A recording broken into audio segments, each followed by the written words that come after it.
Videoyu izleyen herkese selam. Ben Mehmet Yıldırım. Bundan 8 sene önce Tunceli Üniversitesi Sosyal Bilimler Dergisi'nde bir makale yazmıştım. Desimli aşiretinden Dersim Sancağı'na. Bu makaleyi yazdığım zaman henüz arşivde bazı belgeleri görememiştim. Henüz kafamda boşluklar vardı. Bu Desim adının nasıl Dersim'e dönüştüğüne dair. Zamanla bazı araştırmalar yaparak, yeni belgeler bularak bu konuda kafamdaki boşlukları da doldurmuş oldum. Soru işaretleri de gitmiş oldu, kafam netleşti. Bundan dolayı bu mevzuyu yani Dersim adının kökenine dair bildiklerimi video şeklinde sizinle paylaşmak istiyorum.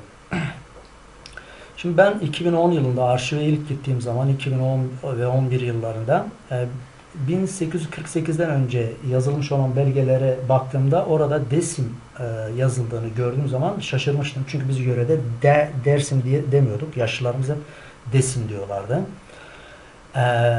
Fakat şöyle bir soru akla gelebilir. Ben gördüm de benden önce arşiv belgelerini çevirenler, üzerinde çalışanlar neden göremediler? Mesela bunlardan iki tanesini örnek vereceğim. Bir tanesi Cemal Şener, diğeri ise Yılmaz Çelik, İbrahim Yılmaz Çelik. Şimdi mesela Yılmaz Çelik'in kitabından bir örnek vereceğim. Bakınız, bu Yılmaz Çelik'in Dersim Sancağı kitabı, sayfa 123. Sayfa 123'teki dipnotta bir belge transkripsiyonu yapmış. Daha net şekilde açayım. Şu şekilde.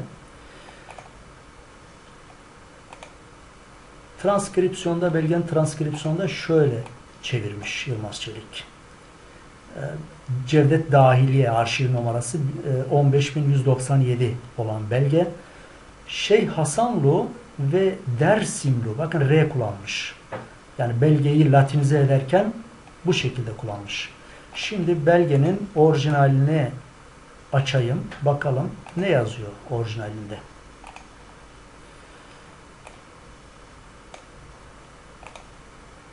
İşte orijinali burada. Büyüteyim iyice net görünsün.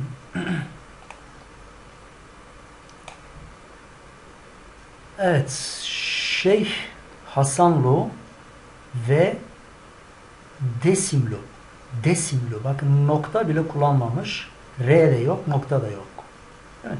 Ve Ducik yurdu aşireti eşkıyasının demiş. Dolayısıyla burada bir R yok. Peki Yılmaz Çelik bu R'yi neden ekledi? Onu Yılmaz Çelik'e sormak lazım. Herhalde katip hatalı yazdı. Ben doğrusunu yazayım diye düşünmüştür. Diğeri de Cemal Şener'in. Cemal Şener'in şu kitabı, şu Osmanlı belgelerinde Dersim Tarihi. Şunu söyleyeyim. Şimdi Cemal Şener bu belgeleri, bakın kitabında mesela çok, yani çevirdiği bütün belgelerde aynı şey yapmış ama ben sadece bir tanesine örnek vereceğim. Şurada. Belgenin bir tanesinde sayfa 38'de çevirirken bakın Dersimlu ve Şeyh Hasanlu demiş. Peki aynı kitabına belgenin orijinal fotokopisini de koymuş. Peki orijinali burada. Orijinaline bakalım. Orijinalinde, yani onun kitabından yine görüntüsü. Bakın.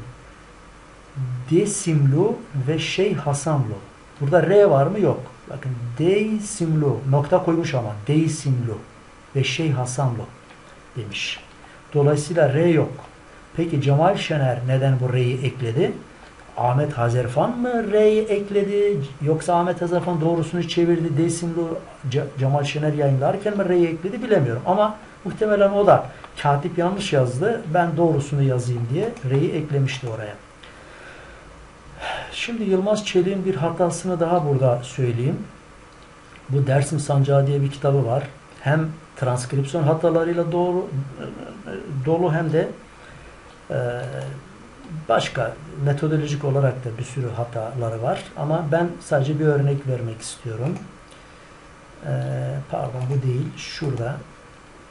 Yılmaz Çelik bu kadar belgede Desim yazıldığı halde bunların hepsini R diye okuyor ve tezini kitapta şunun üzerine oturuyor. Bu der kapı, işte sim gümüş kapı tezini orada işliyor.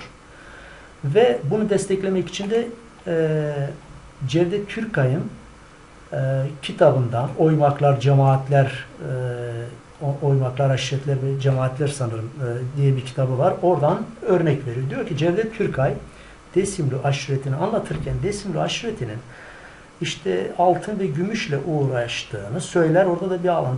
Ben de Cevdet Türkay'a baktım. Evet, Desimli aşireti işte çift ve çubuk sahibidir. İşte zer ile uğraşır falan diye bir ibare var. Şu anda tam aklımda değil ama zer der. Orada kullandığı Cevdet Türkay'ın zer dediği Arapçada ayın alan zerdir. Yani tohum ekme, yani hayvan ziraat yapma manasında. Yılmaz Çelik hiç buna bakmadan Farsça Z ve R'den ayın almayan ve altın manasına gelen zeri kullanmış. Bunu da iddiasını desteklemek için kullanmış. Oysa Cevdet Türkay'a iftira ediyor. Cevdet Türkay böyle bir şey söylemiyor. Eğer ben yörede bunun R'siz kullanıldığını, desim şeklinde kullanıldığını bilmeseydim, benim gençliğimde, çocukluğumda böyle bir bilgi sahibi olmasaydı muhtemelen ben de çok dikkat etmezdim. Ya katip yanlış yazmıştır falan diye geçerdim. Şimdi bakın bir tane daha belge açalım.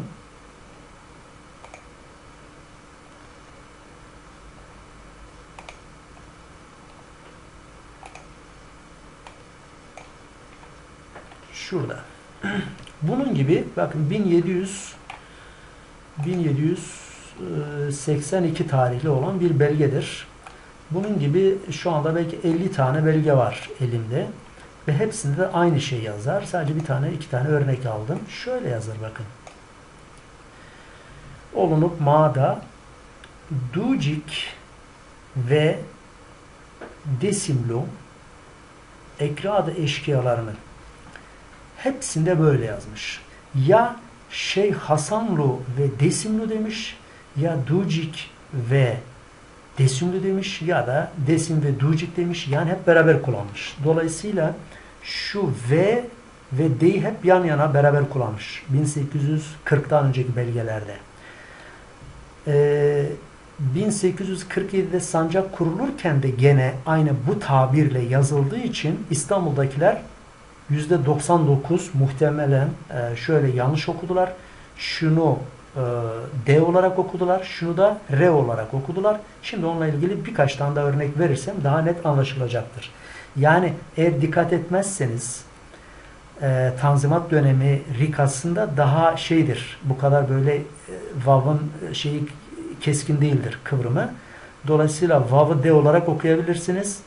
D'yi de R olarak okuyabilirsiniz. Eğer böyle bir yanlış okumaya giderseniz bunu Dersim diye okursunuz. Bir tane daha örnek vereyim.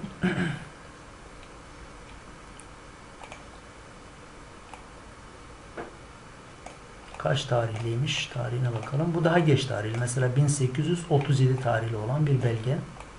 Bakın belgenin şurada altında. Şurada. Evet, meşhur olan Şeyh Hasanlu ve Desim eşkıyasının. Tamam mı? Bakın şurada dikkat etmezseniz eğer, şuraya dikkat etmezseniz, şurayı kapatalım. Sadece şunu okursanız bunu çok kolaylıkla Dersim diye okuyabilirsiniz. Yani vav'ı D şeklinde okuyabilirsiniz. Şu D'yi de R şeklinde okunabilir. Nitekim bugün arşivde çalışan memurlar da bu tür hatalı okumalar çok yaptıkları için mesela Veysim diye okuyorlar, Resim diye okuyorlar. Okunuyor yani. Dikkat edilmezse katibin belgesi çok iyi şey yapılmazsa vav'ı nasıl kullanıldığı, D'yi nasıl kullanıldığı dalı hatalı okumaya gidebilirsiniz. Evet, şimdi şunu söylemiştim. Peki Tanzimat'tan sonra 1847'de sancak kurulurken acaba sancağı kuran Anadolu ordu müşiri nasıl yazmış? Buna bir bakalım. Yani bizzat sancak kurulmasını teklif edenler, Kürdistan eyaleti kurulsun, işte bunlar kurulsun diyenler nasıl yazmışlar, ona bir bakalım. Evet, şu belgede önce bakın aşağıya yazan kimdir belgeyi? Müşir-i Ordu Anadolu. Yani Anadolu Ordu komutanı yazmış bunu. işte nasıl eyaletlerin kurulacağını, Kürdistan'ın nasıl kurulacağını, Desim sancağının nasıl kurulması gerektiğini rapor yazıyor. Bakın şurada büyüteyim. Çok daha belki net görünür. Ne yazmış bizzat kendisi? Eyaletiyle, Erzurum eyaletiyle Desim sancağının demiş. Kürdistan eyaletine ilave ve ilhak. Desim yazmış. Görüyor musunuz? R yok ve nokta kullanmış. Yani ve noktayı da şuranın noktası bakın. Şuranın noktası. Yani Deysim şeklinde okunuyor bu. Desim değil, Deysim şeklinde okunuyor. Ben bunu 2012'de makaleyi yazdığımda şu ayrımı görememiştim. Şunu fark edememiştim. Desim şeklinde okuyordum ama sonra bir arkadaş beni uyardı. Dedi ki bu şuranın noktasıdır. Yani sinden önce geliyor. Dolayısıyla Desim veya Deysim şeklinde okunuyor. O zaman tamam dedim. Demek ki D'den sonra Y geliyorsa tamamdır. Bu Deysim ismidir. Deysim isminin yazılış şeklidir. Gene bakın bir tane daha belgeden okuyacağım size. Şu.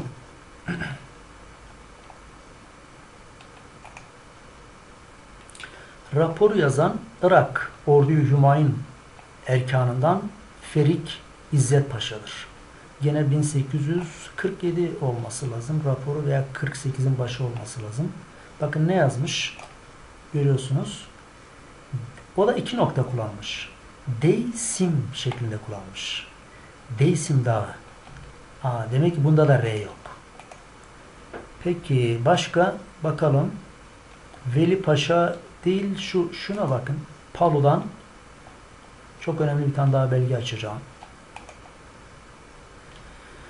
Şimdi bu belgeyi ilk Desim kazası daha ilk sancak olmadan kaza olarak kurulurken Mirliva Veli Paşa kaymakam tayin ediliyor. Ve gelip geziyor. Mazgirt'te Ovacık'a gidiyor ve bununla beraber gezen Palu Bey var. Abdullah Bey. Abdullah Bey işte bilmem kaç tane atla beraber 80 tane adamla beraber vesaire bir sürü masraf ediyor. Sonra bu masrafların devletten istiyor. Bakın Palu Bey'i yine 1847'nin sonu olması lazım. Şu talepte bulunuyor bakın. Ve Deysim. Aynı şekilde bakın R kullanmıyor. Deysim şeklinde kullanıyor. Evet. Ve tevabi demiş. Deysim. O da aynı şekilde R'yi kullanmamış. Peki bunlar bu şekilde yazarken acaba merkezden nasıl yazılıyor? Ona bir bakalım. Merkezden nasıl yazılıyor?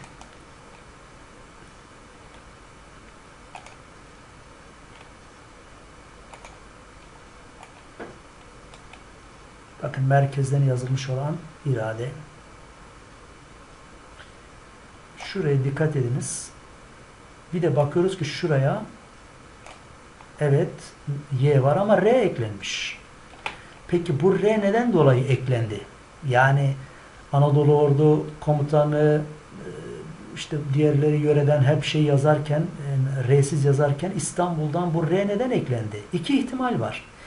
Ya şu her iki biraz önce gösterdim iki nokta kullanılmıştı ya o iki noktanın bir tanesini ya R diye okudular ya da ki bu ikincisi bana göre daha güçlü ihtimal ya da V Deysim'indeki V'yi dal olarak okudular. Deysim'in D'sini de R olarak okudular. Dolayısıyla Dersim şeklinde bir defa kayıtlara geçmiş oldu.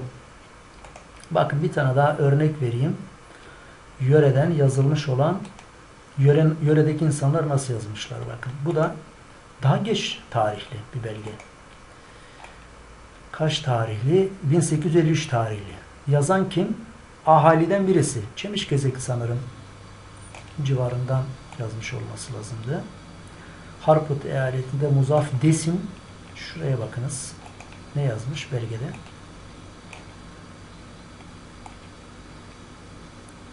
Maruz-u Çakeri kelimeleridir ki Harput eyaletine Muzaf Desim sancağı. Aynı şekilde aşağı gelelim. Şurada bir daha yazmış Desim'i. Şurada. Belgenin devamında. Bakın yine Desim yazmış. Desim sancağı demiş. Dolayısıyla Yöreden aslında hala insanlar 1850'lerin başında Desim diye yazmaya devam ediyorlar. Ama bir defa İstanbul yani başkent kayıtlara sancağı Dersim şeklinde geçirdiği için artık o Dersim şeklindeki yazım devam ediyor gidiyor. Mesela bir tane örnek vereyim. Bakın. İstanbul'dan yazılan işte bu Adliye Nezaret'in sanırım. Meclisi Ahkam Adliye evet. Bakın şurada Dersim sancağı yazmış ve R'yi kullanmış. Şimdi gelelim önemli bir ayrıma, önemli bir hususa. O da şu. Ben şu makalemde örnekler verdim. Mesela 1848 sonrası 1850'den sonra özellikle noktasız olarak dal, re ve sim kullanmış. Yani Dersim şeklinde kullanmış. Ama noktası yok. Şimdi bu Dersim'in gümüş kapı olduğu tezi ortaya atılıyor ve hala buna inananlar, buna itibar edenler var. Bu tezi önce kim ortaya atmış?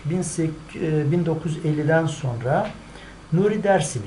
Nuri Dersimi tabii şu Osmanlı arşiv belgelerini çalışmamıştır, görmemiştir. Yani 1840'ların sonunda bu değişim nasıl oldu, nokta kullanıldı, kullanılmadı falan bunlar incelemediği için Cumhuriyet öncesi dönemdeki Birinci Dünya Savaşı öncesindeki şu yazımı sadece biliyor. Sadece şu yazımı biliyordu. Ve dolayısıyla bu Dersim isminin nereden geldiğini üzerinde kafa yordu. Allah nereden gelebilir?